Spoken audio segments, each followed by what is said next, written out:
We the Phoenix. மக்கள் தொகை இது எக்கனாமிக்ஸில் ஒரு முக்கியமான டாபிக். ஏன்னா எக்ஸாமில் அடிக்கடி கேட்குற கொஷின் எல்லாமே இந்த மக்கள் தொகையிலேருந்து நிறைய டைம் வந்திருக்கு. அதனால் இப்போ மக்கள் தொகை சம்மந்தமாக என்னென்ன மாதிரியான கொஷின் வந்திருக்கு, அது இல்லாமல் வேறு என்ன கொஷின் கேட்கலாம் அப்படின்னு சொல்லி பார்க்கலாம். மொதல் கொஷின் வந்து மக்கள் தொகை அடர்த்தி. இது நிறைய முறை கேட்ட கொஷின்.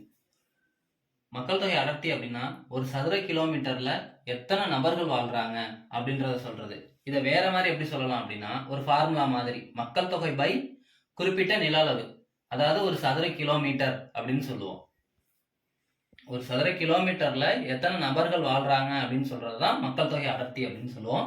அது வேற எப்படி சொல்லலாம்னா, மக்கள் தொகை பை குறிப்பிட்ட நில அளவு அப்படின்னு சொல்லலாம்.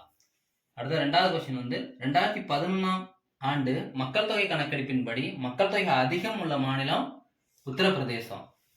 அடுத்த 2011ஆம் ஆண்டு மக்கள் தொகை கணக்கெடுப்பின்படி குறைவான மக்கள் அடர்த்தி கொண்ட மாநிலம் அருணாச்சல பிரதேசம். 2011 மக்கள் தொகை கணக்கெடுப்பின்படி அதிக மக்கள் அடர்த்தி கொண்ட மாநிலம் பீகார்.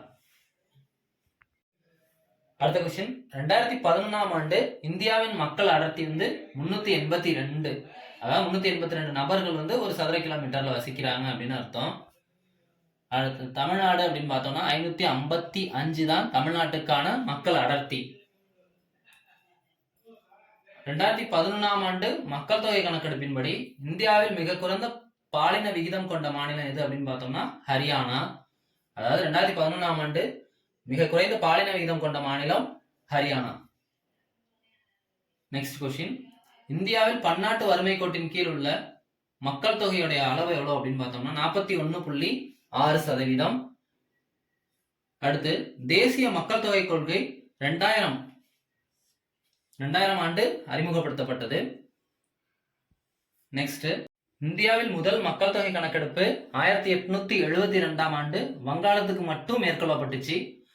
இதுவே முழுமையான முதல் மக்கள் தொகை கணக்கெடுப்பு 1881ஆம் ஆண்டு மேற்கொள்ளப்பட்டது. 2011ஆம் ஆண்டு மக்கள் தொகை கணக்கெடுப்பின்படி சராசரி ஆண்டு வளர்ச்சி அப்படின்றது 1.66%. அடுத்த கொஸ்டின், உலகின் மொத்த நிலப்பரப்பில் இந்தியா 2.4% தன்னகத்தை கொண்டுள்ளது. உலகின் மொத்த மக்கள் தொகையில் இந்தியா 17.5% கொண்டுள்ளது. அடுத்ததா, உலக வருவாயில் இந்தியா 1.2% கொண்டுள்ளது. உலகில் உள்ள 6 நபர்களில் ஒருவர் இந்தியர். மக்கள் தொகை அதிகரிப்பு ஒவ்வொரு 1000 நபருக்கும் 1.7% உள்ளது. அடுத்த கொஸ்டின், இந்தியாவில் ஆண்டுதோறும் ஏற்படும் மக்கள் தொகை பெருக்கம் ஆஸ்திரேலியாவின் மொத்த மக்கள் தொகைக்கு சமம். பீமாறு மாநிலங்கள். இப்ப இந்த பீமாறு மாநிலங்கள் எதன் அடிப்படையில் வகைப்படுத்தப்படுது அப்படின்னு சொல்லி பார்த்தோம்னா, அதிக மக்கள் தொகை கொண்ட மாநிலங்கள். இது பழசு, அதுக்கப்புறம் வேற சில மாநிலங்கள் வந்து முன்னாடி வந்துருச்சு. இருந்தாலும் இப்ப பீமாறு மாநிலங்கள் அப்படின்னு கேட்டா எதை சொல்லணும் அப்படின்றத மட்டும் பார்த்துப்போம். பீமாறுல BI அப்படின்றது பீகாரை குறிக்குது. அடுத்து MA அப்படின்றது மத்திய பிரதேசத்தை குறிக்கும். R அப்படின்றது ராஜஸ்தானை குறிக்கும். U அப்படின்றது உத்தரப்பிரதேசத்தை குறிக்குது. அப்ப பீமாறு மாநிலங்கள் அப்படின்றது பீகார், மத்திய பிரதேசம், ராஜஸ்தான், உத்தரப்பிரதேசம், இந்த 4 மாநிலங்களா தான் சொல்லுவோம். அடுத்தது, அதிக மக்கள் தொகை கொண்ட யூனியன் பிரதேசம் எது அப்படின்னு சொல்லி பார்த்தோம்னா புதுடெல்லி. இதுவே குறைந்த மக்கள் தொகை கொண்ட யூனியன் பிரதேசம் எது அப்படின்னு சொல்லி பார்த்தோம்னா லட்சத்தீவு. லட்சத்தீவு குறைந்த மக்கள் தொகை கொண்ட யூனியன் பிரதேசம். அடுத்து, மக்கள் தொகை கணக்கெடுப்பு எந்த அமைச்சகத்தின் கீழே வருது அப்படின்னு பார்த்தோம்னா உள்துறை அமைச்சகத்தின் கீழே வருது. அடுத்து, மக்கள் தொகை ஒரு பில்லியனை கடந்த ஆண்டு எது அப்படின்னு பார்த்தோம்னா 2001ஆம் ஆண்டு, அதாவது 100 கோடி. அடுத்த கொஸ்டின், மக்கள் தொகை மாறுதல் ஆண்டு அப்படின்றது எதை குறிக்கும்னா 2011ஆம் ஆண்டு மக்கள் தொகை மாறுதல் ஆண்டு அப்படின்னு சொல்லுவோம். பெரும் பிளவு ஆண்டு அப்படின்றது 1921. அடுத்தது, சிறு பிளவு ஆண்டு 1951. மக்கள் தொகை வெடிப்பு ஆண்டு 1961. அடுத்த கொஸ்டின், தேசிய மக்கள் தொகை தினம் எப்போ அப்படின்னு பார்த்தோம்னா பிப்ரவரி 9.